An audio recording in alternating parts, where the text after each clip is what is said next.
क्रोध पर विजय, परमेश्वर की बुद्धि से अपने शब्दों को कैसे नियंत्रित करें। प्रिय भाइयों और बहनों, हम सभी को प्रभु यीशु मसीह के प्यार और अनुग्रह से भरपूर शुभकामनाएं। आज हम एक ऐसे गंभीर विषय पर मनन करने जा रहे हैं जो हमारे दैनिक जीवन और आध्यात्मिक विकास के लिए अत्यंत महत्वपूर्ण है।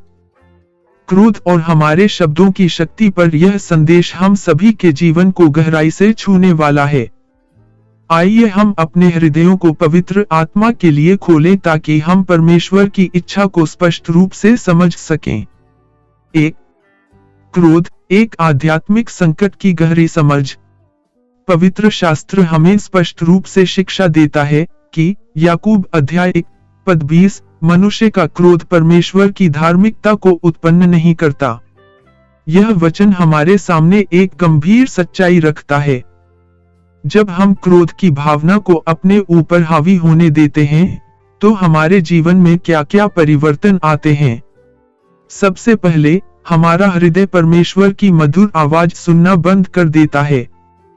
हमारी आत्मिक समझ धुंधली हो जाती है और हमारी बुद्धि काम करना बंद कर देती है। सबसे दुखद बात यह है कि हम अनजाने में ही शैतान के हथियार बन जाते हैं, जो हमारे माध्यम से दूसरों को चोट पहुंचाने का काम करता है। क्या हम वास्तव में ऐसा चाहते हैं? 2. बाइबल से प्राप्त शिक्षा, क्रोध के गंभीर दुष्परिणाम। पवित्र शास्त्र हमें अनेक उदाहरण प्रदान करता है जो क्रोध के विनाशकारी परिणामों को दर्शाते हैं। हमारे पूर्वज मूसा का जीवन हमारे लिए एक शक्तिशाली उदाहरण है। उनके जीवन का वह दुखद पल जब एक क्षण के क्रोध ने उन्हें प्रतिज्ञात देश में प्रवेश से वंचित कर दिया। गिनती अध्याय 20 पद 7 से 12। क्या हमने कभी गंभीरता से सोचा है कि हमारा क्रोध हमें परमेश्वर की किन आशीषों से वंचित कर रहा है? कितने रिश्ते टूट गए, कितने अवसर हाथ से निकल गए, कितनी शांति और आनंद हमने खो दिया। ये सभी प्रश्न हमें गहन चिंतन के लिए प्रेरित करते हैं। 3. विवेक, परमेश्वर का अनमोल उपहार। प्रिय मित्रों, विवेक परमेश्वर की ओर से हमें प्रदान किया गया एक अद्भुत आध्यात्मिक उपहार है। नीतिवचन अध्याय 9 पद 10 हमें सिखाता है कि यहोवा का भय मानना ही बुद्धि का मूल है। जब हम विवेकपूर्ण जीवन जीने का निर्णय लेते हैं, तो हमारे जीवन में कितने अद्भुत परिवर्तन आते हैं। हमारे शब्द जीवन देने वाले बन जाते हैं, जो दूसरों के हृदयों को छूते हैं और उन्हें प्रोत्साहित करते हैं। हमारे रिश्ते मजबूत होते हैं क्योंकि हम प्रेम और समझदारी से व्यवहार करते हैं। सबसे महत्वपूर्ण बात यह है कि हम परमेश्वर की महिमा के साधन बनते हैं, जिससे हमारा जीवन दूसरों के लिए एक जीवंत गवाही बन जाता है। 4. व्यावहारिक जीवन में क्रोध पर विजय पाने के सिद्धांत। 4.1 मौन रहने की कला का महत्व। नीतिवचन अध्याय 16 पद 32 हमें एक गहरी सच्चाई सिखाता है, जो अपने मन को थामे रहता है वह उससे बढ़कर है जो नगर को जीत लेता है। जब क्रोध की भावना उठे तो सबसे पहले मौन रहना सीखें। यह कोई कमजोरी नहीं बल्कि एक बड़ी शक्ति है।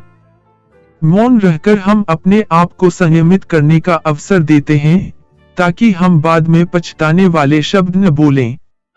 4.2 तत्काल प्रार्थना का अभ्यास। जब भी क्रोध की लहर उठे, तुरंत प्रार्थना में जाए। एक सरल प्रार्थना, हे प्रभु, मेरे हृदय को शुद्ध कर, मेरे विचारों को नियंत्रित कर और मुझे तेरी शांति से भर दे, आपके जीवन में चमत्कार कर सकती है। प्रार्थना हमें परमेश्वर की उपस्थिति में ले जाती है, जहां हमारा क्रोध शांति में बदल जाता है।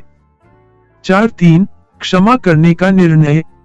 इफिसियों अध्याय 4 पद 32 हमें याद दिलाता है, एक दूसरे को क्षमा करो जैसे परमेश्वर ने मसीह में तुम्हें क्षमा किया। क्षमा करना कोई भावना नहीं बल्कि एक निर्णय है।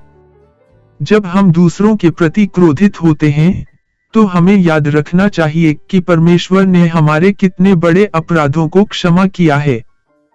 क्षमा करने का निर्णय हमें क्रोध के बंधन से मुक्त कर देता है। 5. शब्दों की सृजनात्मक शक्ति का उचित उपयोग। हमारे प्रभु यीशु मसीह ने हमें सिखाया कि हमारे शब्दों में जीवन और मृत्यु की अद्भुत शक्ति निहित है।